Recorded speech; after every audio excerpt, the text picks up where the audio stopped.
తిరుమల లడ్డూలో జంతు కొవ్వు అంటూ సీఎం చంద్రబాబు అబద్ధాన్ని సృష్టించి దానికి రెక్కలు కట్టి మరీ ప్రచారం చేస్తున్నారన్నారు మాజీ సీఎం జగన్. లడ్డూలో ఎలాంటి కల్తీ లేదని సీబీఐ స్పష్టం చేసిందని, అయినా అబద్ధాలు ప్రచారం చేస్తున్నారన్నారు. వెంకటేశ్వర స్వామిని చంద్రబాబు అవమానిస్తున్నారన్నారు. విజయవాడ ఇబ్రహీంపట్నంలో జోగి రమేష్ కుటుంబ సభ్యుల్ని పరామర్శించారు జగన్.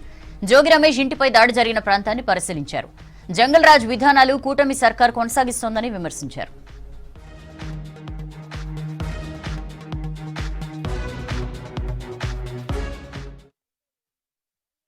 చంద్రబాబు నాయుడు గారు అనే వ్యక్తి తాను నిస్సిగ్గుగా అబద్ధాలు ఆడుతా ఉన్నాడని, తాను నిస్సిగ్గుగా ప్రజలను పెడదోవ పట్టించాడు అని సాక్షాత్తు సిబిఐఏ చంద్రబాబు నాయుడు గారు చెప్తా ఉన్న అబద్ధాలను తేటతెల్లం చేస్తూ సిబిఐ ఛార్జ్ షీట్ దాఖలు చేసింది.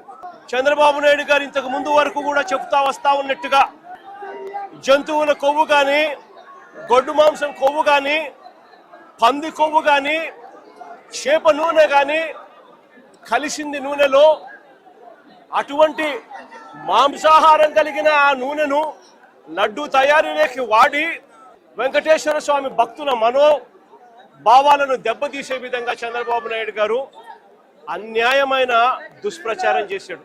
నిజంగా ఎంత అన్యాయమైన దుష్ప్రచారం చేశాడు అనంటే, చంద్రబాబు నాయుడు గారు ముఖ్యమంత్రి కానంత వరకు కూడా వెంకటేశ్వర స్వామి ప్రసాదాన్ని ఎవరైనా ఇస్తే కళ్ళు మూసుకొని రెండు కళ్ళకు ఇలా ఇలా అద్దుకొని ఇలా తినే పరిస్థితి నుంచి వెంకటేశ్వర స్వామిని అగౌరవపరిచిన వ్యక్తి ఎవరైనా ఉన్నారు అని అంటే అది చంద్రబాబు నాయుడు గారే.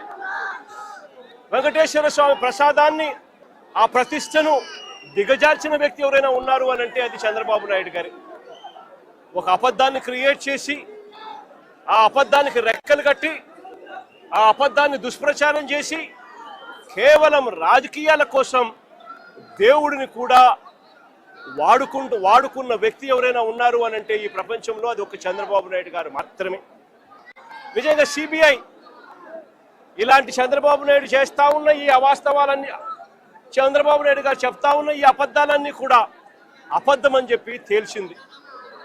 సిబిఐ ఫైల్ చేసిన ఛార్జ్ షీట్లో ఏకంగా NDDB, national dairy development board research institute సంబంధించిన lab report, NDRI national development research ఇన్స్టిట్యూట్కి సంబంధించిన ల్యాబ్ రిపోర్టు, ఈ రెండు కూడా కేంద్ర ప్రభుత్వ సంస్థలు, రీసెర్చ్ ఇన్స్టిట్యూట్స్.